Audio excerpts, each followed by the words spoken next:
the Antichrist, and the artificial intelligence. Tale number 8. And now on local news, the granddaughter of the Ecuadorian politician Ariel Fabre del Toro says that she wants to follow her grandfather's steps in charity. This is Leonela Fabre del Toro, the granddaughter of Ariel Fabre del Toro. Leonela thinks that transhumanism will be a great opportunity for helping people. Transhumanism is a way of transcending the human species, is improving our human nature through a proper use of technology. And I think that if we all were equal, this country, Ecuador, would be a better place. Ariel Fabre del Toro shares this point of view with Leonela, his granddaughter.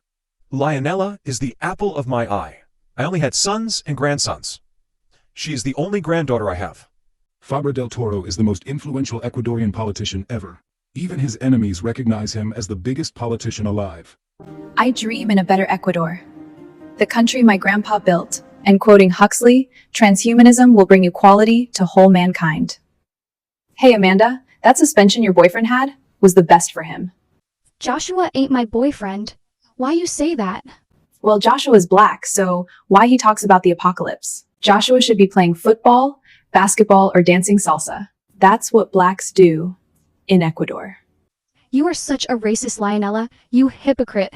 Go tell the press what you think about the blacks, about poor people. Honey, I'm the press.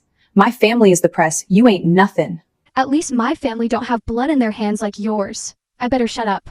I want to live. I don't want your grandfather to disappear me. I will kick your ass, little bitch. You are all a bunch of children kidnappers, occultists, cabal, Satan's worshippers! Your boyfriend Joshua is the devil's worshipper. He, with those gematria reckoning, the 666, the number of the beast. What Joshua does is cultural appropriation. And be careful, Amanda, we don't want the Netter Foundation to cancel your scholarship.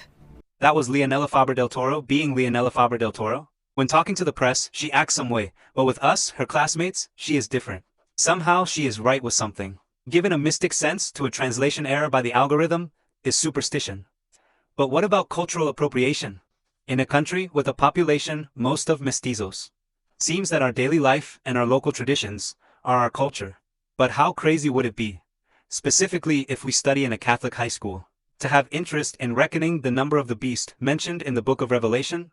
St. Irenaeus, the church fathers and church doctors have reckoned the 666. Why can't I reckon it too? Or even have an interest in previous reckonings? According to Leonela, because I'm black I must play football, basketball, and dance salsa. We discriminate others because of someone's origin?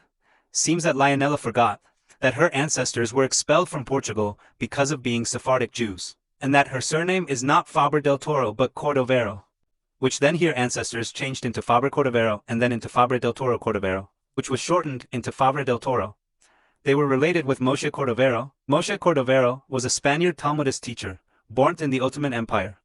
As the Fabre del Toro Cordovero arrived to Ecuador from the Ottoman Empire, and as the Ottoman Empire people were known in Ecuador as Los Turcos, people in Ecuador mistakenly calls Los Cordoveros as Turcos, but they are Sephardic Jews. They were even applying to recover the Portuguese nationality through a resource issued by Portugal government. But this was rejected due to drug trafficking accusations to Leonela's family in Europe.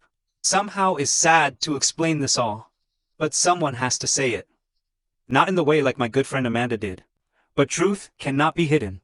I believe in Ecuador as one fist. I want to continue in the future my family legacy.